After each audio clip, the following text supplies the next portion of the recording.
Hey, I'm Kevin Clay with Regular Guy Game Review, and I don't do a lot of reviews, mainly because there's so many other people out there doing them who do such an excellent job that I'm quite happy just to see what they have to say, and I don't feel the need to throw in my 2 cents worth.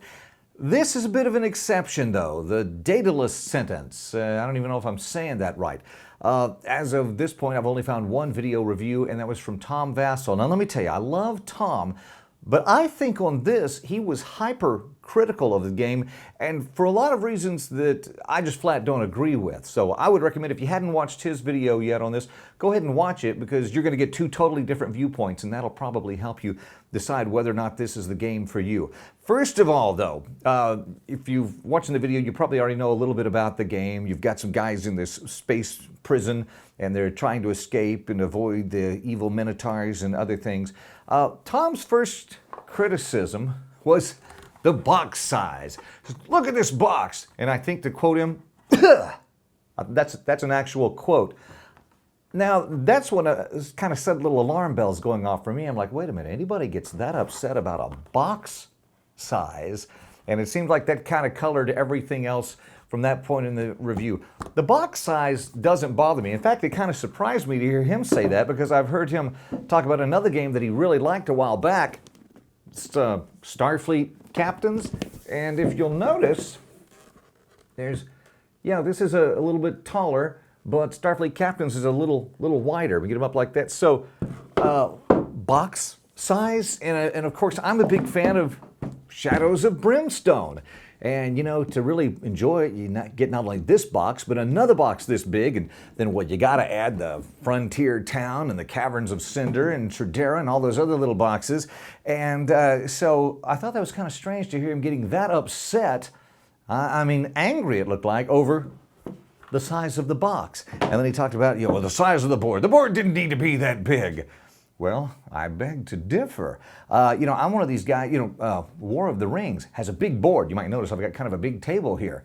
And I'm the kind of guy that the company comes out and says, and we'll even make available to you a bigger board. Sign me up, give me that big board. So this game, for the size of the tokens, which look like they're about the 28 millimeter size, I don't think you really could have gone any smaller than this and really had quite the same experience. I think if it got smaller, people would say, well, look, this is all you get. And it looks like a little personal pan pizza instead of the big pizza. I want the big pizza. So I think those criticisms seemed unjustified. And he was pointing to his shelf and saying, see how these other boxes fit on the shelf. Well, I think I have more respect for a game designer who, instead of saying, okay, now here are the standard box sizes and board sizes, so we'll be able to save some money on production because we're using standard things. I like a designer who thinks outside the box, so to speak, and says, no, this is how big our board needs to be. Now, we're just going to have to create a box that works, even though it may cost a little more. And the game does cost a bit more, and I know that was one of his main objections to it. And once again, I'm not dogging Tom Vassell here, because your opinion's your opinion. So I'm not saying oh, you're wrong, Tom. I'm just saying I think some of the stuff was basing his decisions on things that really don't matter to a lot of us just regular gamers out there. I don't care how big the box is. Is it a fun game? That's what I'm concerned about. And we'll get to that in a second. Another thing, I love the component quality. These things are solid. This box right here, you got a hurricane coming, you nail this over the window, your house will be fine when you get back. This stuff is thick. Well, speaking of the reference card here, another criticism that he had. Now you can see on here, you've got the different rooms. And he said, why couldn't they have, instead of just putting what the rooms were, also put what they do in each one? You've got all this extra space here. Well, right on the back here, same card, you've got all of the control room, hatchery, research laboratory to tell you what goes on in those rooms. If you go, wait, I can't remember, what was the hatchery? Oh, it's right here. Okay, got it. And okay, now hatchery, draw 2 cards. Okay, yeah, I'm good to go.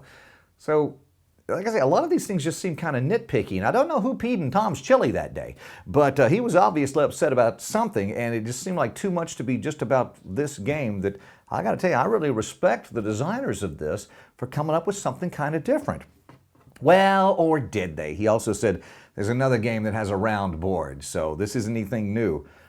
Well, I don't have the other game, so I like this one. And does everything have to be totally new? How many deck building games or dungeon crawls or worker placement games do you have in your collection? I know I've got several. I don't mind something similar to something else if it takes a little different slant, does it better. In fact, speaking of the round boards, by golly, and a big box, how about this, Dark Tower? I mean, I'm a way back gamer, but I don't go, well, Dark Tower, that's got a round board. I got me a round board game. I don't need, and an app, that was the first computer-assisted games.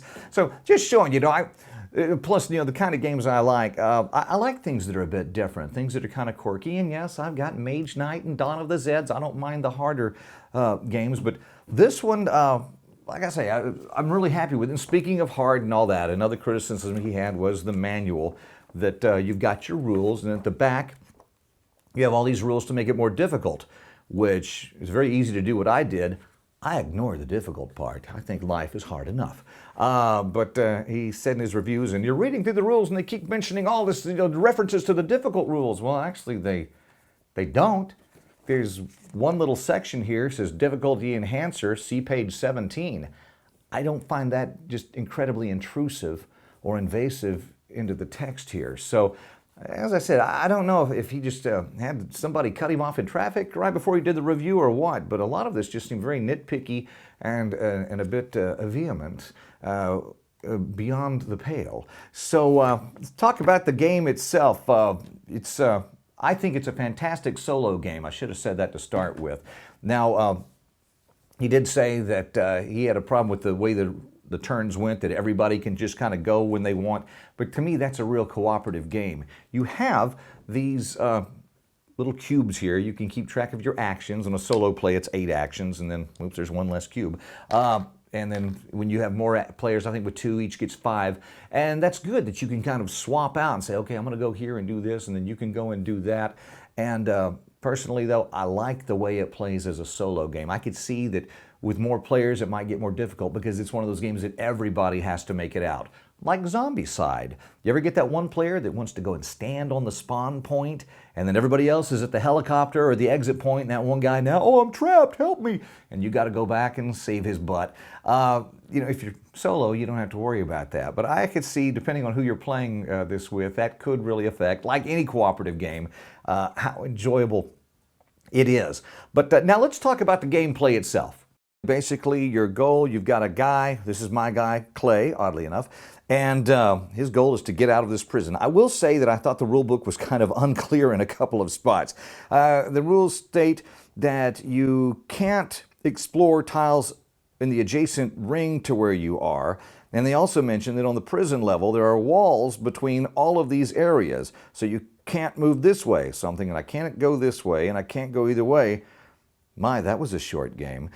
Turns out the exception is in this first ring here. So, say my guy's got 8 actions. For the first action, he could flip this over. Now, you see tiles already flipped over. That wouldn't be the case if you were just starting a game. But so he flips it over. Second action, he could move here.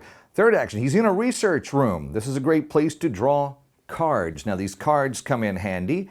You're going to do things with these cards. You're going to break codes in these gates. You're going to use them to fight monsters with, if you can find you a nice monster card like so. So those are good things. And you can hold up to a maximum number of cards, I believe, depending on how many players. That's why, like I say, I've only played it solo, so I know my solo guy can hold 6 cards. Your goal, make your way through to these other rings. So he'd want to move. Here's a gate here.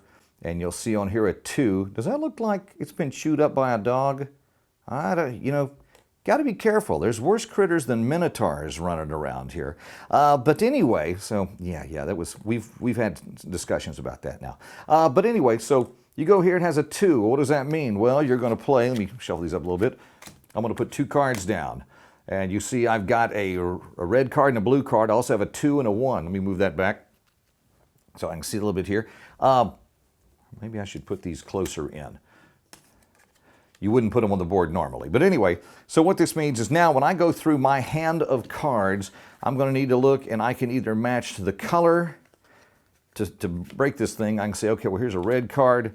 and here's a blue card. I'm out, woohoo! Or if I'd had numbers, I could have matched and said, okay, well, here's a 2, and here's a 1. I'm out, woohoo! So anyway, you can match the color, but you can't mix and match. You either match the colors or match the numbers, one or the other. And the first gates are kind of easy, and then when you do that, now I'm up to the red level. I'm going to move this guy over here, which will take care of some extra nasty stuff. But anyway, so this gate is open. I flip it to the open side, or you can just remove it, might even be easier. And now I can go through this gate. Now, as you can see, I've already got some things uncovered, but in reality, I would flip this over. Oh, there's a Minotaur sign. We put one of these guys down here. How do I get rid of him? Well, I could take an action to play a Minotaur card, and he's gone. So that's how combat's pretty simple in this game. The real trick to it, and I think the interesting part, is basically this board here and how it works, the board moving. Because you're going to have to look, and initially, you can see what I've got here, that okay, we're going to do 2 actions. So first thing's going to happen, a Minotaur is going to spawn. How do you do that? Well, if you run across a Minotaur in either column, you flip this, okay, it's blue, so we're going to look at where is the blue here, and we are going to go to the blue circle. So a Minotaur would be right here now. And that's how that is. You look basically whatever color is in the prison block here, find the color matching what you drew after you saw the Minotaur card. So that makes it's pretty simple on that. But so these Minotaurs can pop up randomly, so you got to sort of take that into account. What generally happens on this top row here, this controls the rotation of the rings. So we'll get to that in a minute. Let's finish here. Okay, so 2, we've got blue. You see this clockwise 2, which means all the Minotaurs on this are going to go clockwise 2. It would be 1, 2. Basically, my guy would have just been captured, but also he wouldn't be standing there. Let's say I went ahead and used my actions to move out. So he's in the clear now. But if a Minotaur moves through where you are, you go back to your prison cell. Now, so we got that. Now, because we're on this level here, since we've opened a red gate, we also go to this section here. So 1. So now this is going to move 1 counterclockwise. You spin it around. And let me just say, this thing does spin well. And I read a review online, somebody saying, oh, mine didn't spin well, it's no good. I can tell you, when I first got mine, it was a little clunky, and I had to do like so to make it spin right. But it didn't take long before it's like it's settled in or smoothed off or whatever. And now all these, I feel like I'm dialing an old rotary style phone. Yeah, circle 572, please. Anyway, sorry, a little flashback there. So now we got the movement. Now we go down to here. We've got now everybody in the yellow, all of the guards on the yellow are going to go clockwise 1. Well, I don't have any guys, but say there was a guy here. He would move like that. So you can actually see what's going to be coming up, which way the rings are going to rotate, which, you might have had a gate, or might have been at a gate here. Well, let's say you were here. And so you were going to go to that next ring. Oh, no, and then it rotated on you. Well, now it kind of slows you down a little. That's kind of neat, but then you can also see where the guards are going to be. So you plan your actions to not be where the guards are going to end up or run through. And there are rooms you can hide in, so that makes it nice. Now, when you're through with all that, you'll move these cards off and slide everything over, a la Fury of Dracula, if you've ever played that one. And this stays here. And then we're going to put more cards down on this space right here, so on the spaces that are open. And as we move up, once we get to the green level, well, now we're going to process all of these cards. When you get to the green level, the last one, you're processing all 4 rows instead of just the first 3, which is what I meant by all earlier. So as you go on, things start moving more, and so you're going to have to do a little more mental figuring. Okay, where's everybody going to be? That's the basic gameplay. Your goal to finally get here to these escape pods. You see a 6 here, meaning you're going to put down 6 cards that you have to match. Well, I'm running out of camera. Anyway, just like so. And once again, there's no certain order. You can just, like I said, you don't have to worry about try once. You can play the cards down as you go, get more and match it up. But you're going to have to match 6 cards to unlock this gate, and then everybody can escape out of the escape pod. So anyway, not a real complicated game, but I think it is different, and especially at least on the solo, which is the way I played it, I think it's a whole heck of a lot of fun. Now, I will say, one of Tom's criticisms was the price of the game. You see, this game, I spent all this money, and I expect it to be a whole lot better than that. I expect better quality miniatures. Let me tell you what I appreciate about this is in the Kickstarter campaign, and I would assume online, they have very close-up, detailed photos of these miniatures, and they're not the greatest. They're not Blood Rage. They're not even Shadows of Brimstone quality, but they're okay. And as long as I know up front, I'm happy with that. It's well, there's I know a Kickstarter game that I'm expecting now any day that billed itself as these high-quality resin miniatures that, well, when the pictures actually showed up online, it looked like those chewable gummy bear vitamins, not high quality. That I feel I've been misled, but this, they show you exactly in all the photos what they are, and they're okay.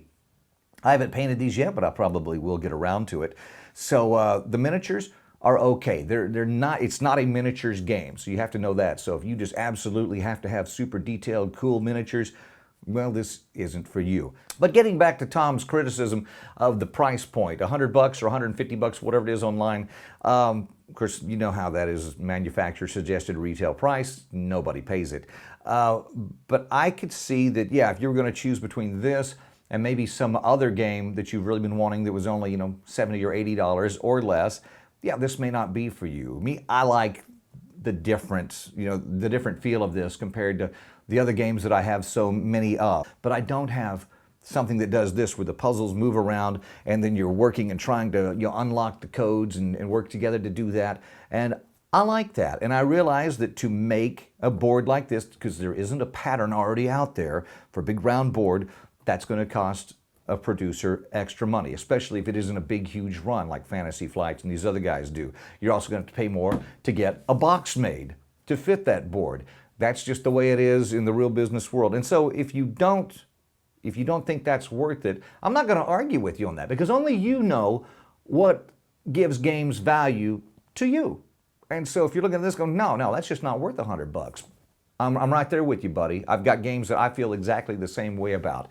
But if you like something different and you've got $100 or whatever it costs online by the time you find it, or eBay if you're looking at the secondary market, I would say it's worth checking out. And so before you make a decision based on just one video, maybe if you could find some videos of somebody actually playing the game in more detail than what I've given, or you know, get a few extra opinions, or if your game store gets it and you can actually sit down, you might find out that this is really a pretty fun game, and maybe you and your buddies can go in on a copy or something. But anyway, so that's what I've got for it. And once again, let me just reemphasize, this is not to slam Tom Vassell at all. I love his reviews. I just think on this one, he was just hypercritical about points that most gamers, well, I won't even say most, I'll say me, that I thought were just a little bit too picky. So anyway, hope you enjoyed the review and hope it was helpful to you. And whatever game it is you end up buying, I hope you enjoy it thoroughly.